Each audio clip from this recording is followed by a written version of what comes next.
کی دلیل ایک واقعہ سناتا ہوں خواجہ معین الدین اجمیری کا.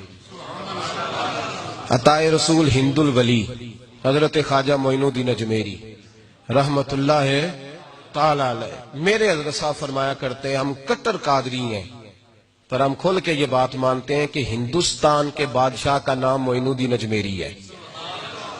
یہ ببانگ دہل مانتے ہیں. بہرحال ہند الولی حضرت خواجہ اجمیری ہیں. خواجہ اجمیری جب نئے نئے آئے نا یہاں اجمیر شریف میں، آپ نے خیمہ لگایا تھا، کپڑے کا خیمہ لگا کے اس میں رہتے تھے. تو ایک نوجوان تھا، وہ باہر رہتا تھا اجمیر سے، تو وہ آیا کچھ دنوں کے لیے. پڑھائی سے فارغ ہو کے اجمیر کا رہنے والا تھا لیکن باہر رہتا تھا. جب یہاں آیا نا وہ عصر کے بعد وہ گزرتا خواجہ اجمیری کے خیمے کے سامنے سے، جھونپڑی کے سامنے سے، تو خواجہ صاحب عصر کے بعد بیٹھ کے رویا کرتے تھے. عاشق دا کام ہی رونا تونا، بنا رویوں نہیں منظوری. یہ عاشق سدا ہی روندا رہندا، پاویں وصل ہوئے تے پاواں دوری. رویا کرتے تھے. تو نوجوان بڑا سادہ سا تھا، بچپن میں والد فوت ہو گئے، صرف ماں ہی ماں تھی. ایک دن اماں سے جا کے کہنے لگا یہ مسلمانوں کا سادھو روتا کیوں ہے؟ اماں کہنے لگی مجھے کیا پتا. بچہ کہتا میرے اندر تجسس بڑھ گیا کہ بابے سے پوچھوں تو صحیح کیوں روتا ہے. 2 4 5 10 دفعہ میں گزرا. ایک دن بے چین ہو کے میں کمرے میں چلا گیا اجرے میں. تو میں نے کہا بابا کیوں روتے ہو؟ کہنے لگے مجھے اپنے شیخ کی یاد آتی ہے، مجھے یاد آتی ہے. تو وہ بچہ کہتا مجھے اس وقت تک پتہ نہیں تھا کہ محبت میں بھی رویا جاتا ہے. میں سمجھتا تھا رونا صرف دکھوں میں آتا ہے. شیخ کی یاد آتی ہے. حضرت عائشہ صدیقہ رضی اللہ تعالیٰ عنہ فرماتی ہیں جس دن نبی پاک صلی اللہ علیہ وسلم رات کے وقت ہمارے گھر آئے نا، اور حضور نے فرمایا ابو بکر چل تو نے میرے ساتھ مدینے جانا ہے، تو میں نے جناب صدیق اکبر کو روتے دیکھا. تب مجھے پتا چلا کہ محبت میں بھی بڑا رونا آتا ہے، محبت میں بھی رویا جاتا ہے. فرماتے ہیں خواجہ اجمیر تو وہ نوجوان کہنے لگا بابا پیار میں بھی رویا جاتا ہے؟ کہا ہاں. کہنے لگا میں نے بھی رونا ہے. تو آپ فرمانے لگے 2 شرطیں ہیں کہ کلمہ پڑھ جا، دوسرا میرا مرید ہو جا، آ جائے گا رونا. کہتے بلوش ہی لگ گئی، کبھی آنسو دیکھے ہی نہیں تھے. حضرت اجمیری کہتے ہیں اس طرح کر لے. کہنے لگا جی میں اپنی اماں سے پوچھ لوں. اماں کے پاس گیا تو اماں کہنے لگی بیٹے میں تجھے جانتی ہوں، تیرے دل میں جو بات بچپن سے آ جاتی ہے نا پھر وہ نکلتی کوئی نہیں. تو اس طرح کر لے جس طرح بابا کہتا ہے، اس لیے کہ تو نے پیچھے تو ہٹنا نہیں. جا کے مرید ہو گیا، کلمہ پڑھ گیا. اب بابا جی کہتے ناشتہ بھی میرے ساتھ کرنا ہے، شام کا کھانا بھی، اور فجر کی سیر میں بھی تو ساتھ جائے گا. پریت ہو گئی، پیار بڑھ گیا، پر کٹ گئے، زندگی بابے سے وابستہ ہو گئی. اب چند مہینے جب گزر گئے نا پوری لو لگ گئی. تو بابا جی کہنے لگے بیٹے تیری 3 چھٹیاں ہیں، 3 دن تو نے مجھے ملنے نہیں آنا. بالکل 3 دن کے بعد آنا. اس نے کہا مسئلہ ہی کوئی نہیں، پرواہ ہی نہیں تھی نا، پتہ ہی نہیں تھا. تو وہ چلا گیا گھر. صبح سے شام تک رہا. شام کو اماں نے روٹی دی تو 3 روٹیاں کھایا کرتا تھا، اب ایک لقمہ بھی نہ توڑا جائے. اماں کہتی بیٹے خیر ہے. اماں جی پتہ کوئی نہیں، کوئی اندر کمی ہے کسی چیز کی، کوئی خبر نہیں، پتہ کوئی نہیں.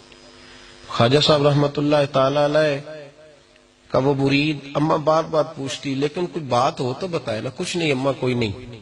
بڑی مشکل سے شام ہوئی، شفق غائب ہوئی، اندھیرا جو چھایا، ساری دنیا بستر پہ لیٹ گئی. تو اس نے اٹھ کے چھت پہ گھومنا شروع کر دیا. بچہ نہ سوئے تو اماں کیسے سوئے؟ اماں بھی چھت پہ آئی. کہا بیٹے کیا بات ہے؟ کہا اماں پتہ کوئی نہیں، کوئی میری نیند اڑا کے لے گیا ہے. بیٹے تو نے روٹی بھی نہیں کھائی؟ کہا اماں کوئی نہیں پتا، کوئی پتہ نہیں. جب 12 بجے کے بعد کا وقت آیا تو پھر ہلکے ہلکے آنسو نکلے، اور جب سحری چمکی تو دھاڑے مار کے رویا. بیٹے کیا ہوا؟ لگا اماں میں نے بابا جی کے پاس جانا ہے، اسے کہہ مہربانی کرے. میں نہیں، یہ جدائی میرے بس کا روگ نہیں، اب نہیں میں نہیں رہ سکتا. فجر کی نماز پڑھ کے تو اماں گئی، کہنے لگی مہربانی کر اسے بلا. تو بابا جی کہنے لگے اسے کہہ ابھی تو 1 دن گزرا ہے، ابھی تو وقت بڑا پیچھے ہے، ابھی ٹائم ہے. بس اگلے دن کی جو شام ہوئی تو ماں کے قدموں میں گر گیا، کہنے لگا خدا کا واسطہ اسے کہو میرا نہیں گزارا ہوتا، اب نہیں، آبادی ہو گیا، اب اگر اس کی دید کا نشہ نہ ملا تو مر جاؤں گا۔ حضرت اجمیری رحمت اللہ علیہ کے پاس اماں روتی ہوئی آئی، کہنے لگی بابا مجھے نہیں پتا تیرا اس کا رشتہ کیا ہے، میں تو ماں ہوں۔ اس کے آنسو گرتے ہیں تو میرا کلیجہ پھٹتا ہے، وہ جب روتا ہے تو میری جان نکلتی ہے، مہربانی کر اسے دید کا نشہ دے، میرا بیٹا ہے بلکتا ہے دیکھا نہیں جاتا۔ جب یہ لفظ کہے تو آپ فرمانے لگے ماں تو اویس کرنی کی ہو تو میرے رسول دیدار منع کر دیتے ہیں، تو ماں بن کے آئی ہے تو تجھے کیسے روک دوں؟ فرمایا جا اسے کہہ آ جائے۔ اب وہ وہاں سے نکلا تو دوڑا آیا اور آ کے کھڑا ہوا تو حضرت اجمیری مریدوں کو سبق پڑھا رہے تھے، کتاب کھلی ہوئی، بات ہو رہی تھی مریدوں کے ساتھ گفتگو ہو رہی۔ وہ آ کے کھڑا ہو گیا، ایک نظر یوں اٹھائی تو دروازہ، بڑی دیر سے کھڑا، یوں نظر اٹھائی اس کی طرف دیکھا، بس دیکھا ہی تھا کہ وہ دھاڑے مار کے رونے لگا۔ تو حضرت اجمیری نے مسکرا کے ایک جملہ کہا، فرمایا پتہ چل گیا محبت میں بھی رونا آیا کرتا ہے، پتہ چل کے دوڑ کے قدموں میں آیا۔ اور پھر لوگ کہتے ہیں جب وہ آیا نا تو آنسو حضرت اجمیری کے بھی نکل گئے، رو پڑے، آہیں نکلی۔ فرمانے لگے بیلیا رات سویا نہیں نا؟ کہا حضور نہیں۔ فرمایا میں بھی نہیں سویا، تو اگر بیدار تھا تو کل شام روٹی نہیں نہ کھائی؟ حضور نہیں کھائی۔ فرمایا میں نے بھی کوئی نہیں کھائی۔ یہ محبت دو طرفہ ہوتی ہے، یک طرفہ تھوڑی ہوتی ہے، اگر تو نے نہیں کھائی تو میں نے کب کھائی؟ میرے بھائی ہمارے مشائخ نے محبت کی زنجیروں میں باندھا مریدوں، تو بند گئے، گزارے ہی نہیں ہوتے تھے، وقت ہی نہیں گزرتا، صبح اور شام میں وابستہ رہتی تھی، کوئی پابندی نہیں تھی ان پر، ان کی طرف سے کوئی جبر نہیں تھا، لیکن یہ رنگ، یہ انداز، یہ ڈھنگ۔ پھر جو شیخ کی یاد میں رونا سیکھ جاتا تھا نا، اس کے لیے مدینے کی یاد میں رونا آسان ہو جاتا تھا۔